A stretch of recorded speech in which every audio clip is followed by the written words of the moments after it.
అందరికీ శనార్థి ఎట్లున్నారులా మంచిగున్నారులే నేనైతే మస్తుగున్నా ఇంకెందుకు ఆలస్యం ఆర్తలలో కోదాం పాండ్రి టీవీ5 సమర్పించు మాస్ మలన ముచ్చట్లకు స్వాగతం వచ్చి ఏడాది అయినా కూడా అభివృద్ధి మాత్రం ఎంత మంచిగా చేస్తున్నాం చూడుండ్రి ఇక నేను ఏది మొదలు పెట్టినా కూడా గీళ్ళతోటి అవుతుందా గీళ్ళు చేస్తారా అని కొంతమంది ఎగిల్ మాటలు మాట్లాడుకొచ్చిండ్రు కానీ ఇప్పుడు వాళ్ళందరూ ముక్కు మీద ఏలేసుకునేటట్టు చేసిన ఏడాదిల్లే మస్తుగా అభివృద్ధి చేసిన దేశంలోనే హైదరాబాదు మన తెలంగాణ మస్తుగా అభివృద్ధి జరుగుతుంది ఎమ్మటెమ్మటనే అని చెప్పి ఇక సీఎం రేవంత్ రెడ్డి సార్ మాట్లాడుకొచ్చిండు చూడుండ్రి ఇక కాంగ్రెస్ సర్కార్ తోటి అవుతుందని చూపించుకొచ్చినాము ఎవరిని మాటలు మాట్లాడినా మేము ఆమె ఆగేదే లేదు ఇక జనాలు కూడా మీద నమ్మకం పెట్టుకున్నారు ఇక జనాలు కూడా అంటున్నారు కాంగ్రెస్ తోటి అభివృద్ధి సాధ్యమని అని చెప్పి ఇక మొత్తానికైతే తెలంగాణ సీఎం రేవంత్ రెడ్డి సారు ఇక తెలంగాణ అభివృద్ధి ముచ్చట మీద గీతీరుగా మాట్లాడుకొచ్చిండు మరి ఎక్కడ మాట్లాడిండు యాడికి పోయిండు అని అనుకుంటున్నారు అనులా ఇక చూద్దాం పాండ్రి హాగో హైదరాబాద్లున్న మాదాపూర్ హెచ్సిఎల్ టెక్ కొత్త క్యాంపస్ ప్రారంభోత్సవ కార్యక్రమంలో తెలంగాణ సీఎం రేవంత్ రెడ్డి పాల్గొన్నాడులా ఇక అక్కడ పాల్గొని ఇక తెలంగాణను $1 ట్రిలియన్ డీజీపీ రాష్ట్రంగా మారుతా అని చెప్తే ఇక అది సాధ్యం కాదని కొందరు ఇష్టం వచ్చిన మాటలు మాట్లాడినరు అయితే 2 సార్ల దావోస్ పర్యటనల 41,000 కోట్లోకి తేప ఇక 1,78,00,000 కోట్ల ఎంఓయూల మీద సంతకాలు వేసుకున్నాకట ఇక ఇప్పుడు సాధ్యమైందని నమ్ముతున్నారు తెలంగాణ రైజింగ్ ను ఎవ్వలాపలేరు ఇక మా పోటీ ముంబై ఢిల్లీ బెంగుళూరు చెన్నై తోటి కాదని చెప్పినప్పుడు కొంతమంది అది పెద్ద కలనే అని అనుకున్నారు ఇక ఈవీ అడాప్షన్ల హైదరాబాద్ ను నంబర్ 1 లెక్క చూసినాక రాష్ట్రాన్ని డేటా సెంటర్లు green energy life sciences biotechnology skill manufacturing agri processing hub లెక్క మారుతున్నామని తెలుపుకొచ్చిండు సీఎం రేవంత్ రెడ్డి చూడుండ్రి. I'm proud to share we have received highest investments in Telangana, both domestic and foreign. We have made it the number 1 in job creations. We have highest AI adoption and lowest inflation. When I first said I will make Telangana $1 trillion GDP state, some people said it was not possible. Now after 2 trips to Davos, where we signed 40,000 crores and 1.78 lakh crores MOUs every 1 year, everyone is saying yes, Telangana raising cannot be stopped. When I said my competition for Hyderabad is not with Mumbai, Delhi, Chennai, Bangalore, some people said it was very big dream. Now when we made Hyderabad number 1 in EV adoption, when we are transforming our state into hub for data centers, green energy, for life sciences, for biotech, for skills, for manufacturing, for agri processing, people say yes, Hyderabad is unstoppable. ఇక దేశంలోనే తెలంగాణ హైదరాబాద్ నగరము అత్యంత వేగంగా అభివృద్ధి చెందుతుందని చెప్పుకొచ్చిండులా ఇక మా సర్కారు అధికారంలోకి వచ్చిన కేవలం 1 సంవత్సరంలోనే దేశ విదేశాల నుంచి పెద్ద ఎత్తున పెట్టుబడులు వచ్చినాయని కూడా చెప్పుకొచ్చిండు ఇక ఉద్యోగ కల్పనతోటి నంబర్ 1 గా నిలిచిన వాడిని ఇక ఈ ముచ్చట్ని గర్వంగా చెప్పుకుంటున్నా అని ఇక మొత్తానికైతే హైదరాబాద్లున్న మాదాపూర్ హెచ్సిఎల్ టెక్ కొత్త క్యాంపస్ ప్రారంభోత్సవంలో మాట్లాడుకొచ్చిండు చూడుండ్రి ఇక గాలిపంక పాటోల ముచ్చట చెప్పాలా ఇక అధికారం చేతులున్నప్పుడు ఎట్లా ఎగుర్ల పడ్డరు ఏమన్నా ఇన్నరా నోటికెంతత్తే గంత అని మాటలే ఇడిసబెట్టిండ్రు ఇక మీదున్న జగ్గులు కూడా సై అనుకుంటా గాళ్ళకే ఒత్తాసు వలికిండు అంతెందుకు ఇవాళ తప్పులు చేసి జైల్లో కూర్చున్నోళ్ళకే ఒత్తాసు వలుకుతున్నాడు గాయన గట్లుంటది మరి పంకపాటి అధినేత ముచ్చట ఇక ఇప్పుడు ఈ పంకపాటోళ్ళు చేసిన కథల మీద మంత్రి కొల్లు రవీంద్ర మస్తుగా పైరైండు చూడుండ్రి ఇక పోసాన్ని కూడా అరెస్ట్ చేసే కదా పంకపాటి హయాం ఉన్నప్పుడు ఎట్లా మాట్లాడిండు ఇక మరి వీళ్ళందరిని ఎందుకు అరెస్ట్ చేస్తుండ్రంటే వీళ్ళు అందగాళ్ళు మరి బయట తిరిగితే మస్తు మంది వెనకబడుతున్నారు అరెస్ట్ చేస్తుండ్రు మరి లేకపోతే ఏంది చెప్పుండ్రి వీళ్ళు అన్న మాటలకేనా వీళ్ళు చేసిన తప్పులకేనా అరెస్ట్ చేయబట్టే ఇక మళ్ళీ గాలిపంక పాటోళ్ళదంతా ఓ ఏదో చేసినట్టు ఏదో ఉద్ధరించినట్టు ఉంటుంది కథ అంతా ఇక వాళ్ళు చేసిన తప్పులకు అనుభవిస్తుండ్రని మంత్రి కొల్లు రవీంద్ర అయితే మస్తుగా గరమైండు ఇక మనం కూడా నద్దాం పాండ్రి ఎంతెంత ఎగుర్ల పడ్డారో ఇప్పుడు గంత అనుభవిస్తారు చూడుండ్రి గాలిపంక పాటోళ్ళు ఒగలనుకుంటా అప్పుడు నోరు వారేసుకున్నోళ్ళు మొత్తం ఇప్పుడు జైలు పాలుగా అవట్టిర్రి అధికారం ఉన్నదని అడ్డగోలుగా మాట్లాడితే చట్టం చూసుకుంటా ఊకుంటదా అని చెప్పి మంత్రి కొల్లు రవీంద్ర దండగానే హెచ్చరించిండు మల్లోత్యాప పంక పాటోళ్లకు పోసాని కృష్ణమురళి అరెస్టును మంత్రి సమర్థించుకొచ్చిండులా తప్పు చేయకుంటే చట్టం ముత్తగానే లోపట్లెత్తదా మరి ఆయాళ్ళ ఎంత వంగిరి చెప్పుండ్రి ఇక అధికారం అండతోటి పోయిన 5 ఏళ్లు గాలిపంక పార్టీని నేతలు ఎంత దుర్మార్గంగా వ్యవహరించిండ్రు రాష్ట్రంలో ఉన్న జనాలు మొత్తం చూసిండ్రు.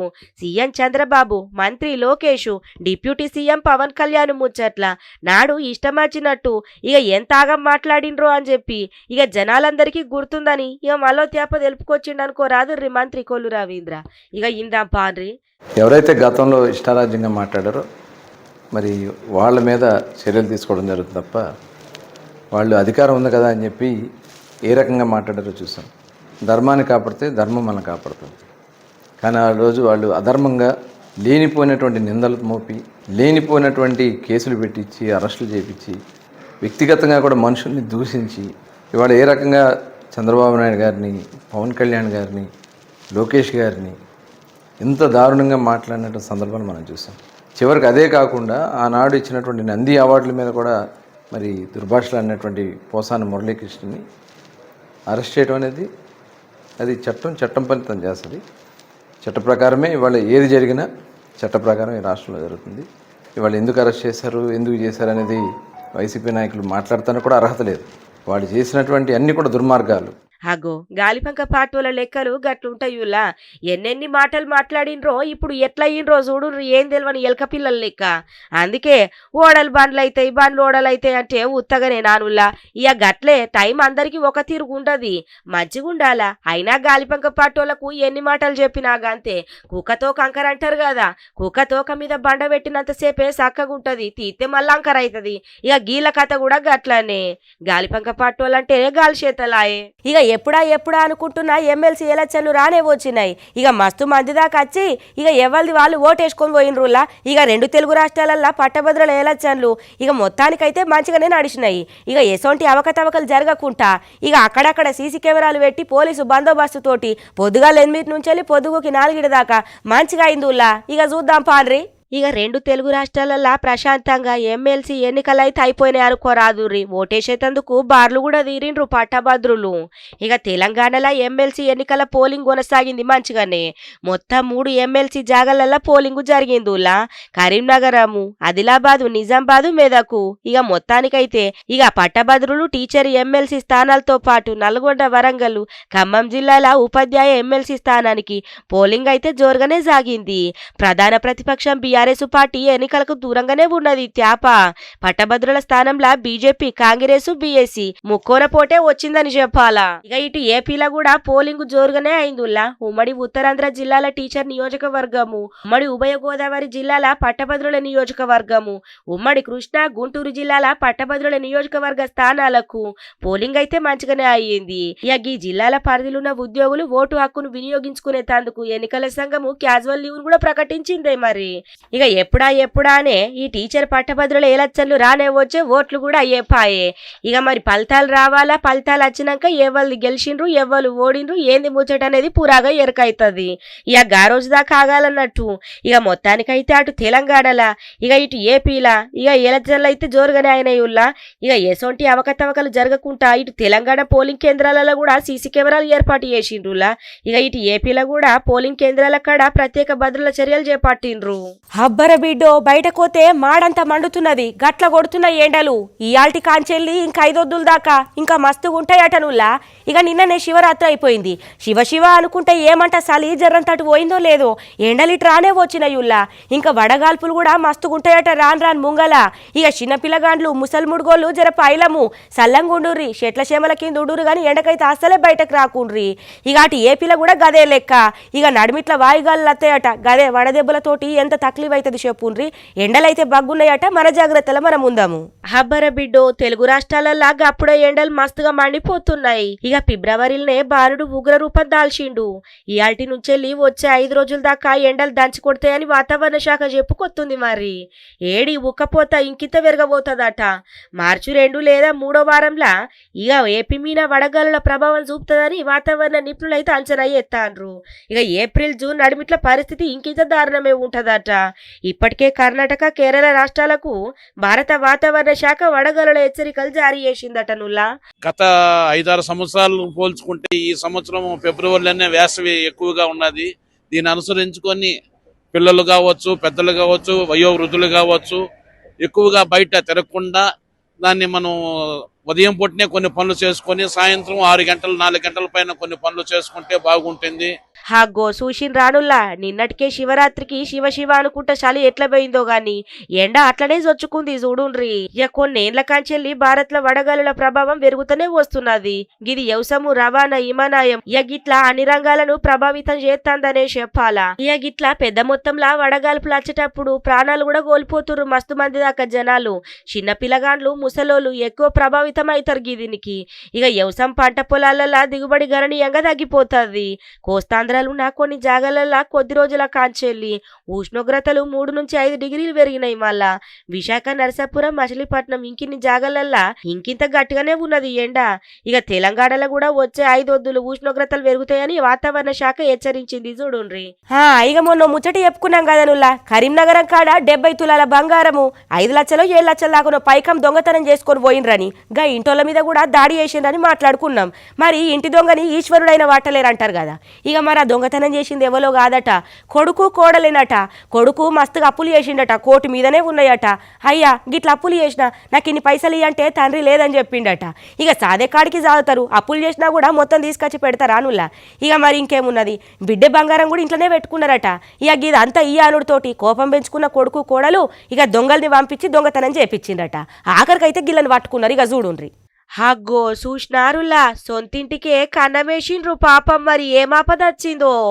ఇంటి దొంగను ఈశ్వరుడన్న కనిపెట్టలేరు అంటారు కదా, గట్లనే ఉన్నది గీళ్ళ కథ కూడా. ఎవలో కాదులో కొడుకు కోడలేనట 5గురితోటి సహాయం తీసుకొని దొంగతనం చేసిండ్రట. ఇక మరి మొన్న మాట్లాడుతుంగడ కరీంనగర్ జిల్లా కాడ 70 తులాల బంగారము 7 లక్షల దాకా పైసలు పోయినాయని గాముచ్చటనే గిదంతా. హుజురాబాదు ప్రతాపవాడల కత్తులతోటి దాడి చేసి పైసలు బంగారం ఎత్తుకపోయిన కేసును పోలీసోళ్ళు ఇక ఆఖరికత్తే ఎండుకాడేసిండ్రు పట్టుకోని వాళ్ళందరినీ. ఇక రాఘవరెడ్డి ఇంట్లో దొంగతనానికి వచ్చిన దొంగలు కత్తులతోటి దాడి చేసి రాఘవరెడ్డిని ఆయన భార్యని ఇక ఆయన బిడ్డని కత్తులతోటి చిన్న దెబ్బలు కూడా దాకిచ్చిండ్రు. 70 తులాల బంగారము ఇక 7 లక్షల దాకా పైసలు కూడా ఎత్తుకొని పోయిండ్రులా. ఇక మరి ఎవరు చేసిండ్రు ఏంది అని పోలీసోళ్ళు పురాగా అరుచుకునేటాళ్ళకంటే ఇక కొడుకు మీద ఎందుకో అనుమానం వచ్చిందట. ఇంకింత గట్టిగా అడగటాలకంటే మొత్తం ఒప్పుకున్నాడట చూడుండ్రి. సుమారు 70 తులాల బంగారం 5 లక్షల రూపాయలు పోయినాయని చెప్పి, తర్వాత వాళ్ళని తీవ్రంగా గాయపరిచినారని చెప్పి, దాడి చేసి గాయపరిచినారని చెప్పి కంప్లైంట్ ఇవ్వడం జరిగింది. సో దీంట్లో తేలింది ఏంటంటే రాఘవరెడ్డి గారి కుమారుడు అయినటువంటి నాగరాజు ఆయన ఒక హోటల్ నడుపుతా ఉన్నారు. సో అతనికి ఆయన భార్య శాలిని, ఆమె వీళ్ళంతా కలిసి కొన్ని వ్యాపారాలు చేసి వివిధ వాటిల లోపల లాస్ అయి సుమారు 1,80,00,000 రూపాయల అప్పులైనాయని చెప్పి, సో దాని విషయం లోపల అప్పులు తీర్చడానికి ఎట్టి పరిస్థితులలో ఇది చేయాలని చెప్పి వీళ్ళు ప్రీప్లాన్డ్గా ఇప్పటికప్పుడు మాకు వాళ్ళ లొకేషన్స్ అవన్నీ ఇచ్చి తర్వాత ఇమ్మీడియట్ గా వాళ్ళని ట్రాక్ అవుట్ చేసి పట్టుకునేటువంటి సిచ్యువేషన్. అగో సూషిన్ రానుల్లా రాఘవరెడ్డి కొడుకు నాగరాజు 1,80,00,000 ఆపు చేసి ఇక ఇబ్బందులలో ఉన్నాడట. తండ్రిని పైసలు అడిగిండట, ఇట్లియ్యు నేను అప్పులల్లున్నా అని. ఇంట్లో చెల్లె బంగారు ఆభరణాలు కూడా ఉన్నాయట. తండ్రి ఒప్పుకోకపోవడంతోటి ఇక ఎట్లన్నా సరే వీటిని ఎత్తుకపోవాలని పథకం వేసి భార్యతోటి కలిసి హోటల్లో పనిచేసి అమీర్ అనే మనిషితోటి ఇంకో 4గురికి గిట్ల ప్లాన్ చెప్పి వాళ్ళకింత మందు ఒప్పించి రాత్రికి ఇట్లా దొంగతనం చేపించిండట చూడుండ్రి. అగో సొంత కొడుకే ఇంట్లో దొంగ అయితే ఇంకేం చెప్పుకుంటారులా. ఇక అలా పానాలు తీస్తందుకు కూడా వెనకాడలేడంటే పైసా ఇంకేం చేస్తుందో అర్థమైతుంది కదా. జర పైలమ్ము ఈల సుండి చేతలు పాడుగాను గిన్ తాగపోళ్ళుంటారు ఆనుల్లా. రైల్లో పోయేటోళ్ళ మీద నీళ్లు చల్లితే ఉత్తగానే ఊకుంటారా? పోలీసు వాళ్ళు ఉండరా పక్కపోంట? ఈ నడుమ సోషల్ మీడియా వచ్చినప్పటికాంచెల్లి నెరి అధ్వానం తయారైనరు. ఏదో ఒక ఈడియా తీయాలా, ఇక దాన్ని మంచిగా ఫోన్లో పెట్టాలా, లైకులు కామెంట్లు రాగానే మస్తుగా సంబరపడాలా. గిసోంటి ఆగం చేతాలు చేస్తాన్రు. కానీ ఇట్లా తీటే పనులు ఎత్తి ఉత్తగానే ఊకుంటారా? ఊకోరు కదా. పక్క పొంటనే పోలీస్ అయిన ఉన్నాడు. ఈయన నీళ్లు కొట్టాక చూసిండు. ఇక పట్టుకొని పెడ 4 దాన్ని ఇక అటు పట్టుకొని పోయిండు చూడుండ్రి. హాగో గిచ్చికయ్యం పెట్టుకున్నాడంటే గీదే కదా నుల్లా. మరి చిల్లర చేష్టలతోటి రైళ్లున్న ప్రయాణికులను ఇబ్బంది పెట్టిండు ఓ పోకిరి. ఇంకేమున్నది, పోలీసులు గట్టిగా బుద్ధి చెప్పిండ్రు.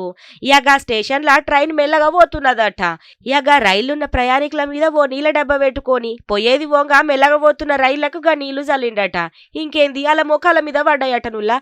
అక్కడనే ఉన్న పోలీస్ ఇన్స్పెక్టర్ సారు ఇక ఆయనను పట్టుకొని కొట్టుకుంటా తన్నుకుంటా అక్కడి నుంచి పట్టుకొని పోయిండు చూడుండ్రి. మంచిగా అయిందా?